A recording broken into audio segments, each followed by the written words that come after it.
There are moments in television history so explosive, so culturally charged, that they outlive the shows that produce them and become battlegrounds for every argument about comedy, censorship, and the limits of satire that follows.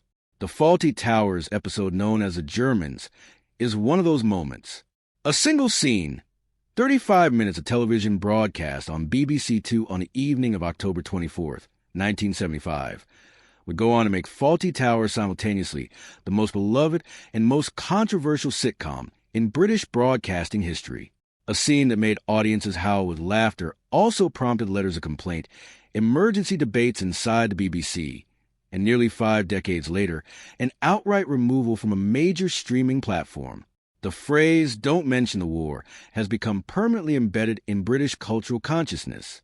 But what most people don't know is the full story of how that episode was made, why it detonated such a lasting controversy, what it actually contained that caused its removal, and what happened when the BBC-owned streaming service finally pulled it in 2020, igniting a free speech firestorm that made the original broadcast look tame by comparison. Today, we are telling the complete story of the scene that, at least for a while, took Fawlty Towers off the air. To fully appreciate the controversy, you have to understand what Fawlty Towers was and how it came to exist, because it arrived not through executive vision or committee planning, but through one memorably terrible hotel stay. The idea for the show came from John Cleese after he stayed at the Gleneagles Hotel in Torquay, Devon, in 1970, along with the rest of the Monty Python troupe. There, he encountered the eccentric hotel owner Donald Sinclair. Stuffy and snobbish, Sinclair treated guests as though they were a hindrance to his running of the hotel. Eric Idle had his briefcase thrown over a garden wall because Sinclair suspected it was a bomb. Terry Gilliam was corrected for using his cutlery incorrectly. Complaints were met with open contempt. For most people, this would simply produce a strongly worded letter to the management. For John Cleese, it produced one of the greatest comedy characters in the English language. Fawlty Towers was written by John Cleese and Connie Booth, originally broadcast on BBC Two in 1975 and 1979. 2 series of 6 episodes each were made.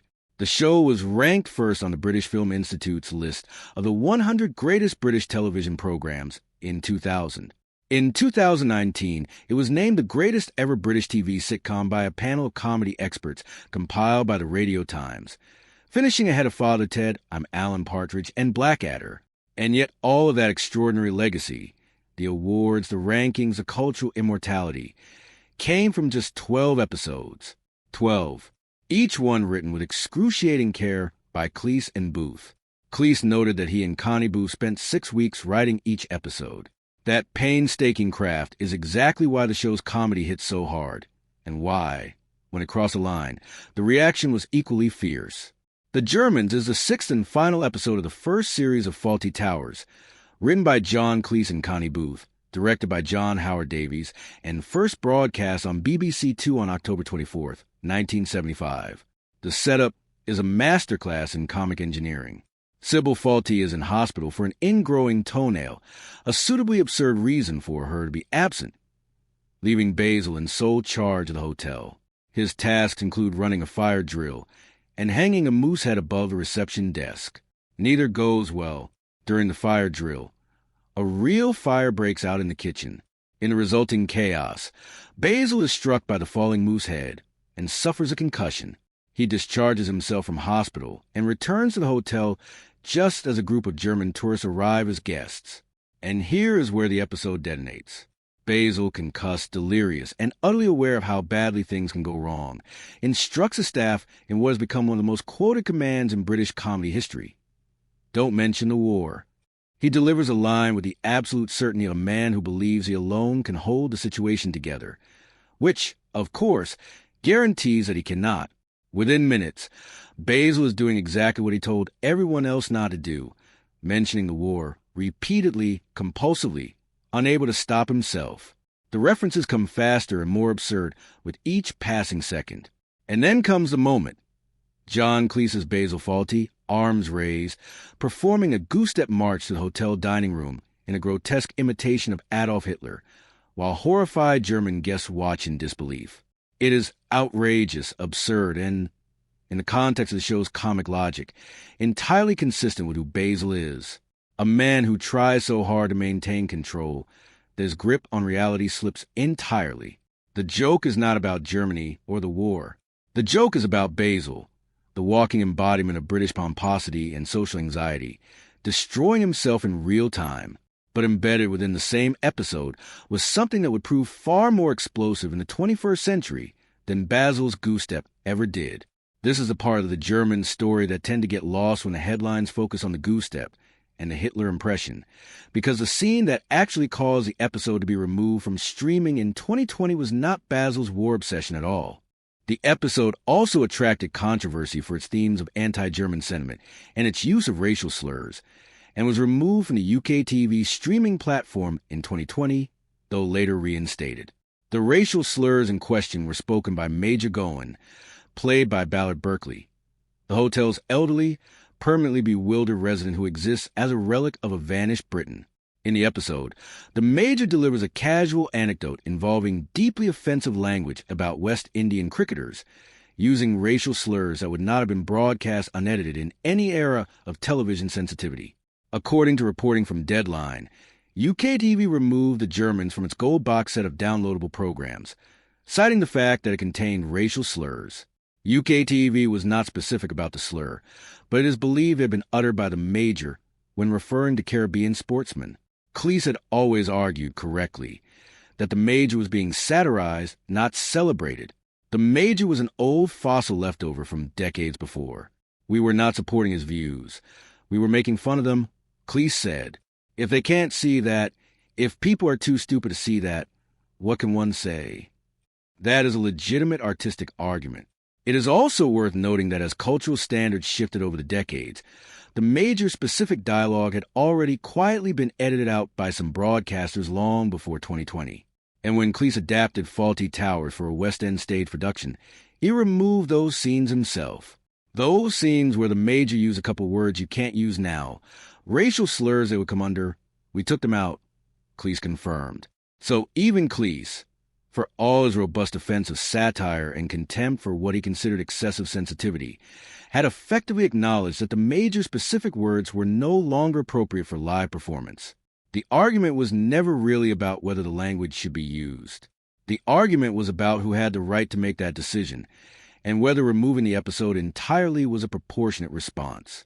In June 2020, in the immediate aftermath of the death of George Floyd in Minneapolis and the wave of reevaluation of racial representation in media that followed around the world, UKTV, a streaming service owned by the BBC, confirmed that it was temporarily removing the 1975 Fawlty Towers episode The Germans as part of a broader backlash against racism. The decision was made quickly, with limited public consultation, and the reaction was swift and fierce. From fans, from media commentators, and most loudly of all, from John Cleese himself. Cleese wrote on Twitter, "I would have hoped that someone at the BBC would understand that there are two ways of making fun of human behavior. One is to attack it directly. The other is to have someone who is patently a figure of fun speak up on behalf of that behavior." He went further. Cleese called the BBC cowardly and gutless and contemptible, adding, "A lot of the people in charge now at the BBC just want to hang on to their jobs. If a few people get excited, they pacify them rather than standing their ground, as they would have done 30 or 40 years ago." The backlash against the removal was substantial, not universally, but loudly. Defenders of the removal argued that the Major's language caused genuine harm regardless of satirical intent, that the episode's context was not self-evident to all viewers, and that streaming platforms had a reasonable obligation to review older content by contemporary standards. Opponents argued that removing entire episodes of classic television was an act of cultural erasure that misunderstood the purpose of satire. Journalist and broadcaster Karl Anka offered a more measured third position, describing the removal as a waste of time and arguing that many people would prefer it if companies simply committed to hiring black creatives rather than performing symbolic acts of content removal. It was a debate that moved well beyond Fawlty Towers, touching on Little Britain, the black and white minstrel show, Dad's Army, and dozens of other British comedies being re-examined simultaneously. But Fawlty Towers, precisely because of its canonical status, became the most visible flashpoint. The removal did not last long. UKTV announced it would reinstate the Germans with a warning about offensive content and language, stating, "We will reinstate Fawlty Towers once that extra guidance has been added, which we expect will be in the coming days." The episode was also still available on BritBox, which is part owned by the BBC, carrying a message stating it contained some offensive racial language of the time and upsetting scenes. Netflix also carried it with a warning about language and discrimination. The content warning model, contextualizing rather than removing, became the industry's standard response. It was a compromise that satisfied very few people entirely. Those who had wanted the episode removed felt the warnings were insufficient. Those who had opposed the removal felt that the warnings were an unnecessary capitulation that implicitly framed satire as endorsement. Cleese, asked years later about whether any German viewers had ever been offended by the goose-step scene, was characteristically blunt. "I've never met a German who was offended by goose-stepping Fawlty," he said.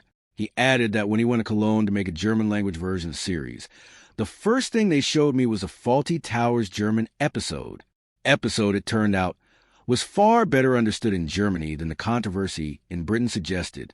Strip away the controversy and look at the Germans as a piece of craft, and what you find is precisely why Fawlty Towers earned its extraordinary legacy. Co-writer Connie Booth said of the show, "Fawlty Towers succeeds, I think, because it allows infantile rage and aggression a field day in a buttoned-down, well-mannered English society. It's unique in being a farce, with all the plot surprises and precision that the style requires. Every element of the Germans is in service of that observation. Basil's concussion is not incidental to plot. It is a literalization of what the show always argues about him, that he operates at the very edge of functional rationality, and any additional pressure sends him over. The German guests are not the butt of the joke. Basil's mortifying inability to treat them with basic human dignity, and his complete obliviousness to his own behavior, is the butt of the joke. The satire is aimed squarely at British post-war neurosis, at the class anxiety and cultural defensiveness of a nation still processing its recent history. As Cleese put it, the joke was never about the Germans. It was about us, the British, and how absurdly we behaved about the past. That is not a retroactive justification. It is the structural logic of the episode, visible in every scene. Basil's goose-step is not triumphant. It is pathetic, witnessed by appalled guests who respond with horror, while Basil obliviously continues. He does not win. He never wins. That is the entire show. In 2001, Channel 4 ranked Basil Fawlty as the second greatest TV character of all time, behind only Homer Simpson. The show won the British Academy Television Award for Best Scripted Comedy for each of its 2 seasons. And The Germans, the episode that nearly broke the show, that has been pulled from platforms and debated in newspapers and Parliament, remains one of the most watched, most quoted, and most discussed 35 minutes in the history of British television. The controversy did not diminish the episode's significance. It amplified it. Every time a new debate erupts about comedy and offense, about satire and sensitivity, about what we are permitted to laugh at and who gets to decide, The Germans returns to the center of the conversation. John Cleese, reflecting on the reboot he announced with his daughter Camilla for a new series, said he was very lucky to be working at the BBC when decisions were taken by people who had actually made programs. The implication that the BBC of 2020, which removed the Germans, was a different and lesser institution than the BBC of 1975, which broadcasted, was impossible to miss. Whether you agree with Cleese or not, whether you believe the Major's language was satire or harm, whether you think the removal was responsible stewardship or cultural cowardice, the fact that we're still arguing about a 1975 episode of a 12-episode sitcom is itself proof of how extraordinary Fawlty Towers was. Some shows entertain. Some shows endure. Fawlty Towers does something rarer. It provokes. It forces each generation that discovers it to confront its own assumptions about comedy, about class, about decency, and about what we choose to laugh at and why. And in the end, perhaps that is the truest measure of its genius. Not the rankings, not the BAFTA awards, not the streaming numbers, but the fact that a concussed man goose-stepping across a hotel dining room, a scene broadcast 50 years ago, can still clear a room and start an argument today. Don't mention the war? Half a century on, it seems everyone still is. Wikipedia. The Germans episode page Production details. Original air date October 24th, 1975. Directed by John Howard Davies. Encyclopedia Britannica, Fawlty Towers entry. BBC News, Fawlty Towers. The Germans episode to be reinstated by UKTV, June 2020. Verified BBC News report. BBC News, John Cleese attacks cowardly. BBC over episode's removal, June 2020. Deadline Hollywood. John Cleese rails against removal of Fawlty Towers episode from UKTV, June 2020. Variety, Fawlty. Towers stage play won't have racial slurs, May 2nd, 2024. The Irish Times. Fawlty Towers named greatest British sitcom of all time, April 2019. Radio Times 2019 Expert Panel Rankings. British Film Institute, 100 Greatest British Television Programs, 2000. The Scotsman. Fawlty Towers named as Best British Sitcom, April 2019. Sunday Express. Cleese quote on German viewers, April 2024. CBC/Associated Press.